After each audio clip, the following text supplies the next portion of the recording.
High বন্ধুরা, তোমরা কিরকম আছো? আশা করি ভালোই আছো। আজকে আমি বানাচ্ছি ভ্যানিলা ফ্লেভারের এই বার্থডে কেকটা। এটা আমার কাস্টমার অর্ডার করেছে, ভ্যানিলা ফ্লেভারের কেক। তো ফার্স্টে দেখো কেকটাকে আমি 3টা লেয়ার করে নিয়েছি। এবার জল দিয়ে সোকিং করলাম, চিনি জল দিয়ে। তারপরে ক্রিম অ্যাপ্লাই করে এবার ক্রাশ দিচ্ছি, অল্প পাইনাপেল ক্রাশ। তোমরা যদি চাও অন্য ক্রাশও ইউজ করতে পারো। এটা ভ্যানিলা ফ্লেভার, কিন্তু আমি একটু ক্রাশ ইউজ করি।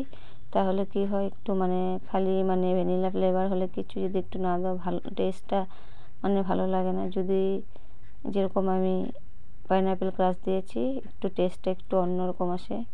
তো তোমরাও দিতে পারো যে কোনো ক্রাশ একটু। বিগিনার যারা, তাদেরকে বলবো এরকম পাইপিং ব্যাগে ক্রিম ঢুকিয়ে তোমরা কেকটাকে ফ্রস্টিং করবে। এবার দেখো এরকম করে ওই সাইডটাতে বেশি ক্রিম কেন দিয়েছি, কেন কি ওই সাইডটা একটু নিচে নিচে লাগছিলো আমাকে, এর জন্য আমি একটু ক্রিম দিয়ে মিলিয়ে দিয়েছি।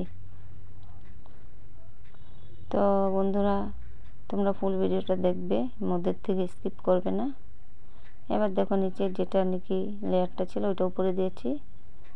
তাহলে কি হয়, আমাদের কেকের ফিনিশিংটা সুন্দর হয়, দেখতে সুন্দর হয় কেকটা।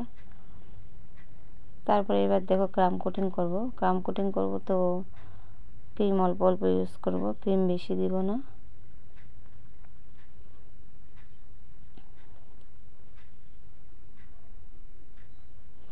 যে দেখো অল্প অল্প ক্রিম দিয়ে প্যালেট নাইফ দিয়ে মিলিয়ে দিব ভালো করে।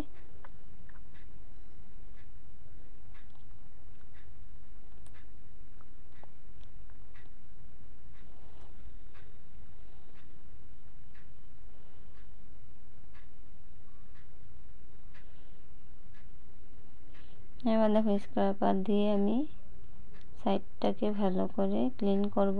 এবার উপরে প্যালেট নাইফ দিয়ে ক্লিন করে নেব।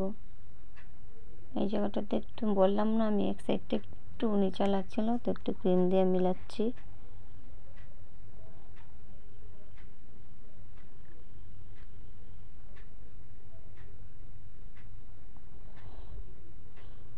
তো বন্ধুরা, তোমরা যারা আমার চ্যানেলে নতুন আছো, ফার্স্ট টাইম দেখছো ভিডিওটা, প্লিজ সাবস্ক্রাইব করে দিও।